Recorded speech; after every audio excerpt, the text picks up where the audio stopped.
Okay, how you doing? This week, we're going to talk about an ancient teaching of the Buddha, which has become the foundation for much of Buddhist philosophy. And that teaching is the Four Noble Truths. Go.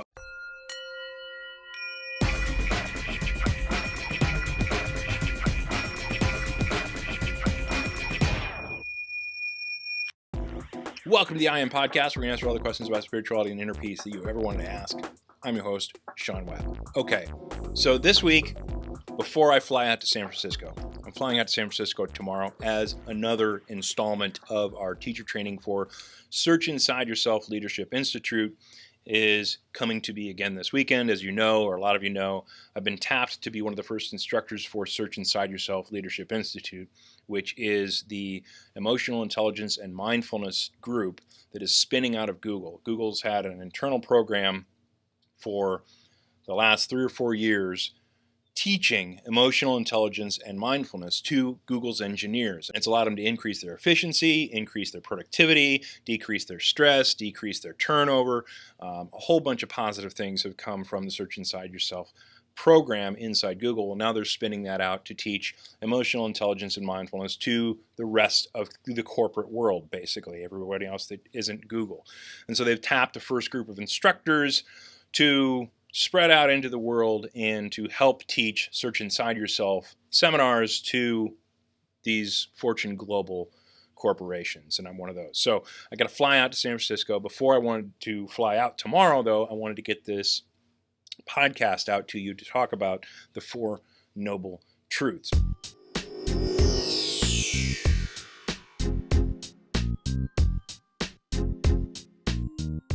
A lot of people, when we are subjected to or introduced to the idea of the philosophy of Buddhism, and it is a philosophy, it's not a religion, by the way.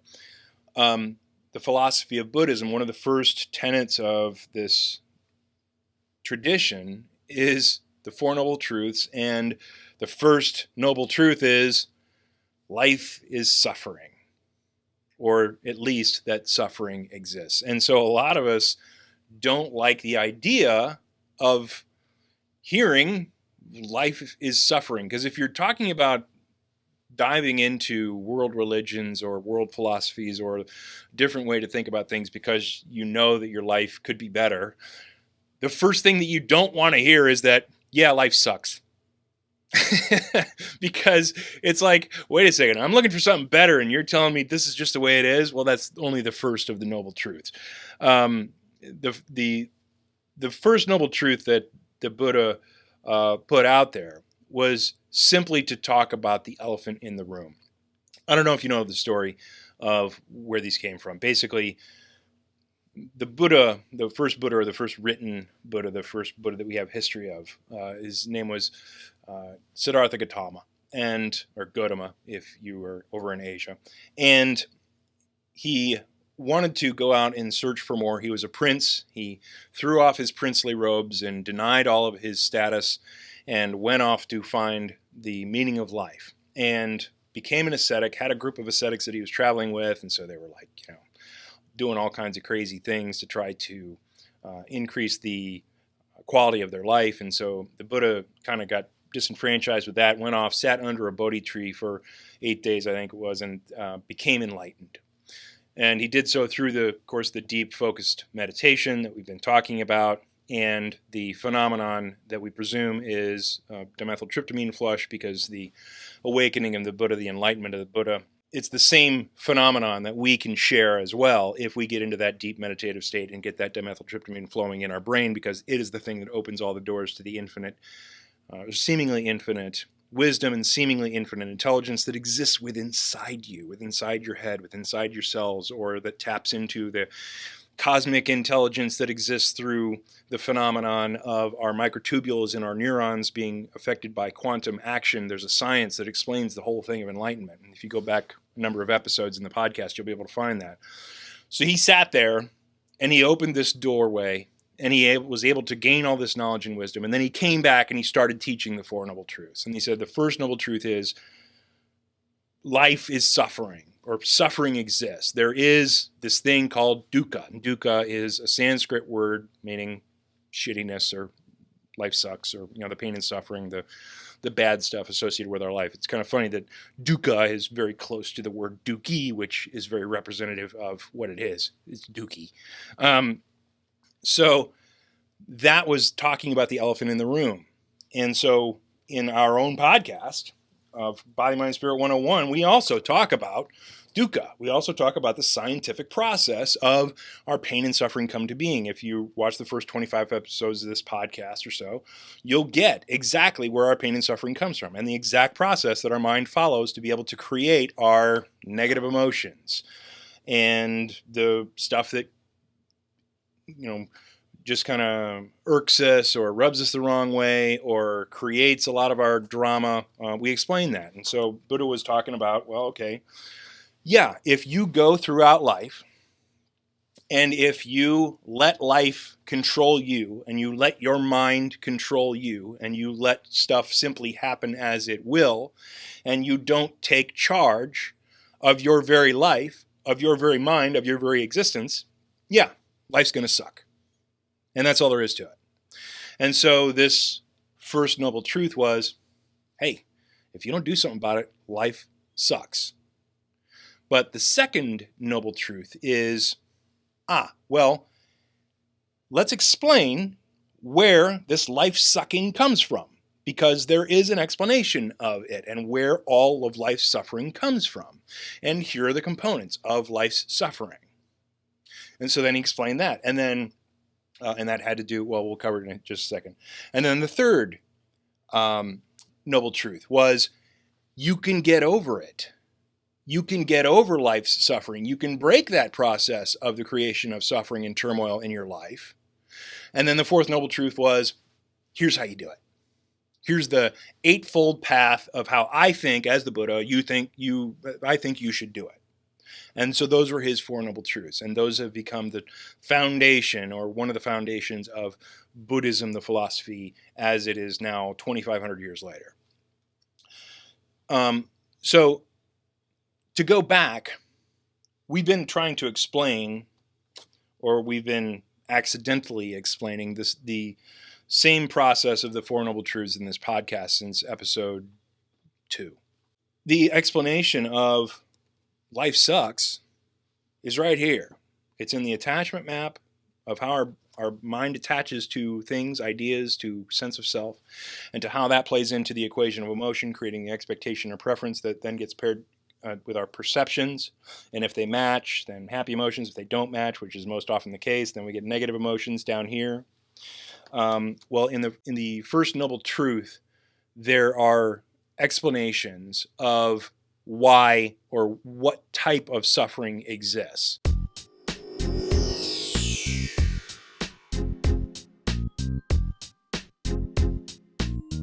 In the first noble truth, there are explanations of why or what type of suffering exists. And so the dukkha of ordinary suffering is explained by the regular process of the attachment map feeding into the equation of emotion, and then us generating negative emotions as a result. And this is exactly how our mind works. It's called homeostasis. When things balance out, everything's cool. When things don't balance out, that's when the cells are driven to take action, and our negative emotions, as explained by Antonio Damasio at USC, he says emotions are programs or reactions of the brain cells based on homeostasis reactions, homeostatic reactions. So right there, we have a scientific explanation of the first type of suffering in the First Noble Truth, that it's the dukkha of ordinary suffering, the regular life suffering that exists. Well, this is an explanation of that. The second type of suffering is produced by change in the world. Now, that process is again explained by the attachment map. When we get attached to things the way they are and we start liking things the way they are, and something changes in the world, that affects what we're attached to. And that, of course, throws us into a negative emotional spin as created by the change that is going on around us. Now, one of the realities of Buddhism that they try to teach, that of course we all know scientifically, is that the entire universe is nothing but change. It changes constantly. You cannot look out into the same universe twice. You cannot step into the same stream twice. Something has changed from 1 millisecond to the next in that stream or in that universe or in your body. Absolutely nothing is the same moment to moment. And so you need to embrace change because it is the entire function of the universe. Okay? But that's the second understanding of where our pain and suffering comes from.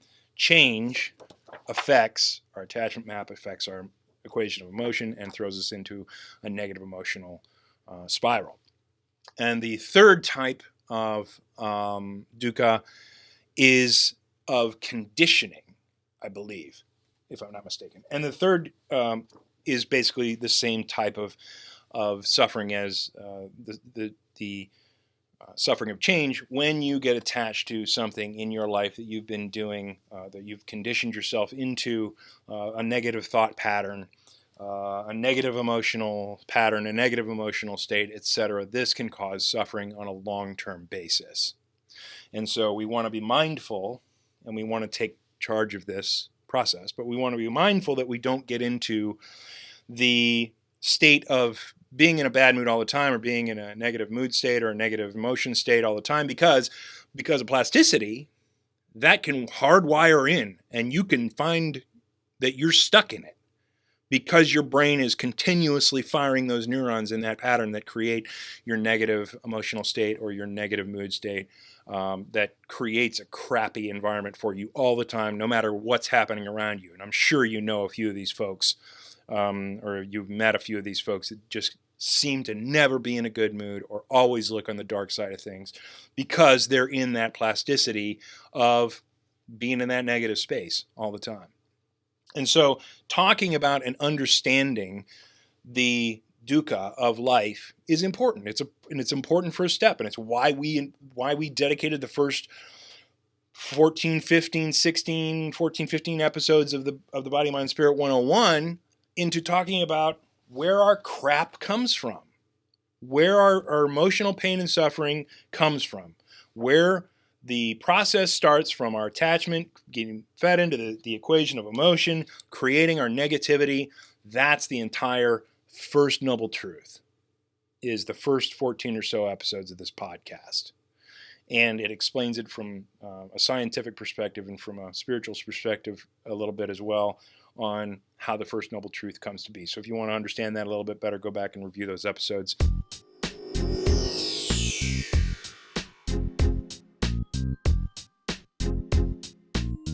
The second noble truth that Buddha talked about was exactly what causes our pain and suffering. Again, this will be the first number of Body, Mind, Spirit 101 episodes, but basically he was talking about attachment and craving. Craving things that you aren't attached to, or being attached to the idea of things that you wish you had or that you wish were different, etc.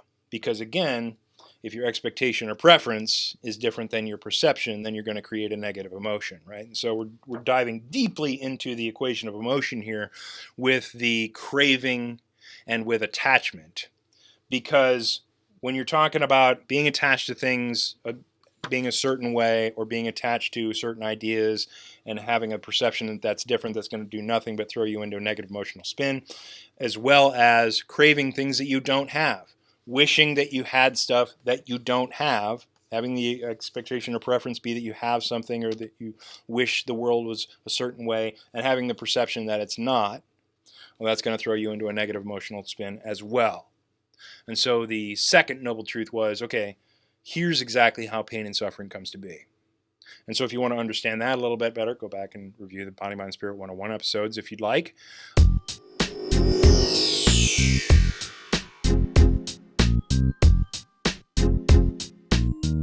The third noble truth is that Buddha taught pain and suffering can be overcome.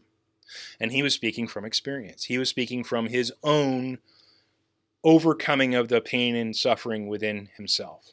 And he was trying to explain it in a way that would lead people to their own overcome or conquest of their pain and suffering.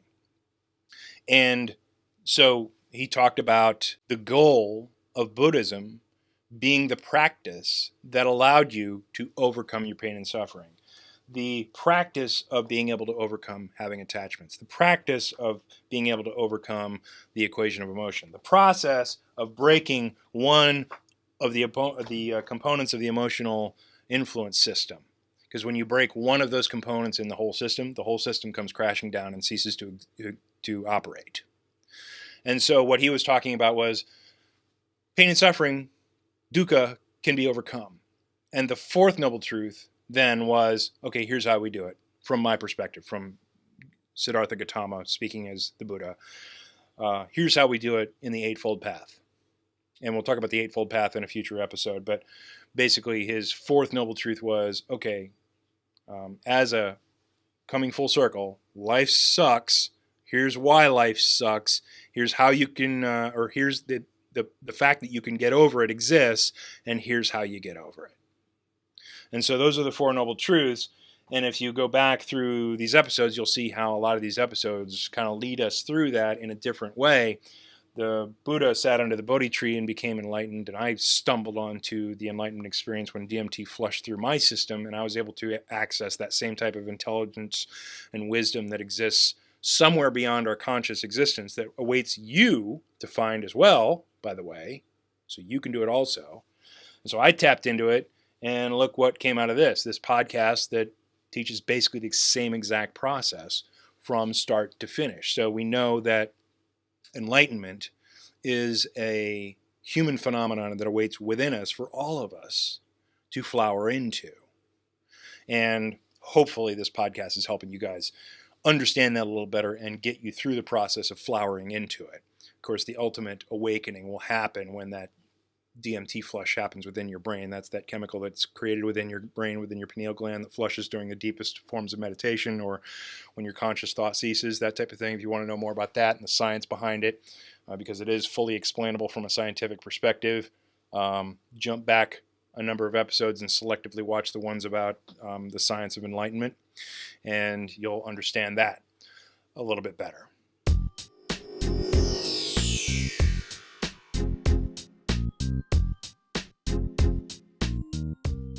Now, there's one last thing that I want to talk about today before we wrap up. We've been putting together in Search Inside Yourself, a curriculum that's going to teach business people emotional intelligence and mindfulness for the benefit of the business folks. And one of the not so secret goals of the founder, Meng Tan, he wrote a wonderful book. It's a bestseller, international bestseller, Search Inside Yourself.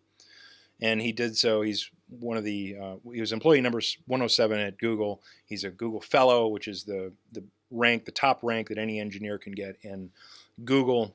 So it's kind of like you get tenure at Google and you get this title, Google Fellow. Well, he's a Google Fellow, and his goal is to set the conditions for world peace in his lifetime. And he's creating this program as a spinoff from Google to help create the conditions for world peace through delivering it to a mass audience paid for by corporate America to get their employees working more efficiently, working more interactively, having them decrease their stress, increase their efficiency and their productivity, etc.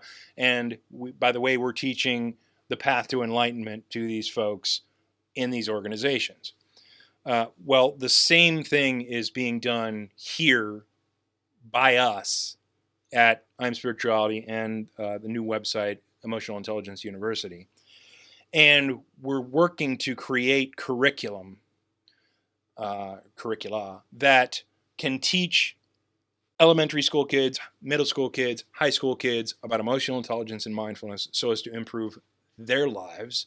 But also, and by the way, the science is when you teach kids about emotional intelligence and mindfulness, their grades go up, their positive relationships go up, their negative relationships decrease, their bullying incidents decrease, a lot of positive stuff when you start teaching kids about emotional intelligence and mindfulness. We're going to start putting together the curricula to teach kids emotional intelligence and mindfulness in their educational environments.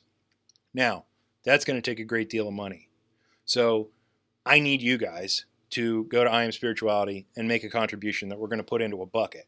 And we're not going to touch that money until we get a decent amount of money in there to be able to start the process of creating we've already started the process of creating the curricula, but start the process of actually getting the curriculum into school systems, into educational environments, to teach the kids where their pain and suffering comes from, how exactly it comes to for them to be angry, how exactly it becomes for them to create a great deal of sadness, or the fact that they need to then rebalance their equation of emotion with bullying. And we're going to teach these kids the exact process that their brain and their mind uses to create their pain and suffering, the exact process that is used to create their fear of other groups, the exact process that is used to create their sadness or their depression, the exact process that is used to create their anger or their need to lash out.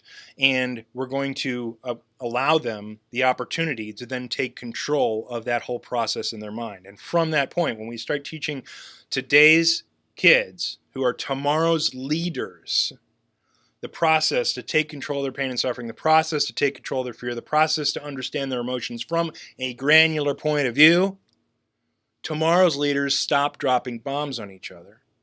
Tomorrow's leaders stop defending their natural resources so vehemently, and they start sharing with other people of the world who are in need of food, who are in need of water, who are in need of the basic fundamentals, medicine, of living a happy and fulfilled life, even if you don't do so under the umbrella of whatever government that may be helping you.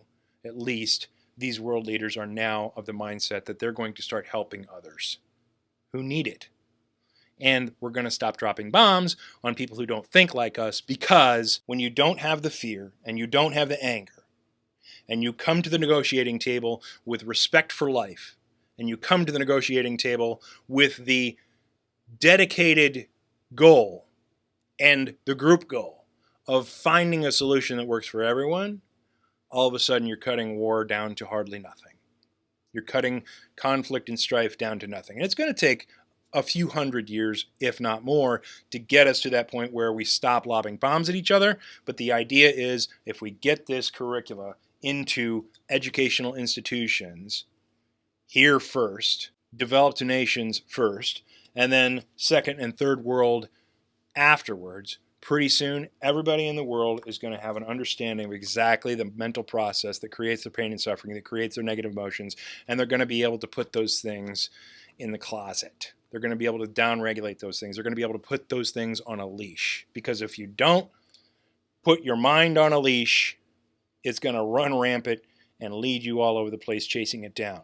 But if you put it on a leash, you put your pain and suffering on a leash, you put your negative emotions on a leash, all of a sudden you're in control of those things. And we're going to teach those the kids of today and the kids of tomorrow, so that the leaders then moving forward will have that information, and we won't be fighting with each other so much as helping each other. And so I want you to go to IamSpirituality.com, and I want you to make as big a contribution as you can comfortably. Give until it hurts, because we're going to put that money in a bucket, and we're going to start this mission of being able to put together this curricula to be able to teach today's kids and tomorrow's kids about their pain and suffering, so that we can reduce bullying, so that we can reduce their pain and suffering in schools, so that we can increase their test scores, so that we can increase their ability to be able to lead the world moving forward with how well they're paying attention in class now.